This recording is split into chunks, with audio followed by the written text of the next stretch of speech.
I was born in Cuba in 1939. That makes me 84 years old, and I'm still in the battle. Yeah. So you don't have any excuse. Anyway, my life was very uneventful until I was 13 years old. 1952, a very oppressive military dictatorship took over Cuba.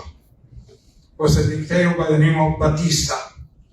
A year later, a couple of young idealists with a group of college kids attacked an army garrison in the easternmost part of Cuba. Most of these people were killed, but the two leaders, Fidel Castro and his brother Raul, were arrested, were tried, and instead of executing them or putting them in prison, they were allowed to go into exile to Mexico. They moved to the tip of the Yucatan Peninsula as close as they could be to Cuba. And they began a radio broadcast trying to start a revolution in Cuba.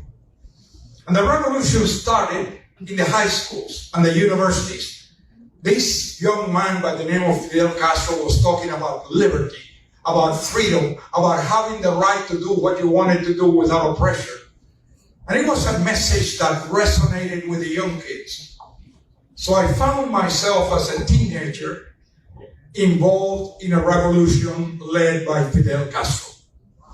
And at that time, Fidel Castro is in Mexico. The revolution was basically primarily sabotage, propaganda, and trying to recruit others to join the revolution. It was very similar to the French underground during the Second World War. And so, as a result of that, I ended up being in prison. I made the mistake of trying to recruit someone who was an informant for the government. And so I was arrested. Except being arrested in Cuba didn't mean you went to prison. You went to an army barracks where nobody knew where you were.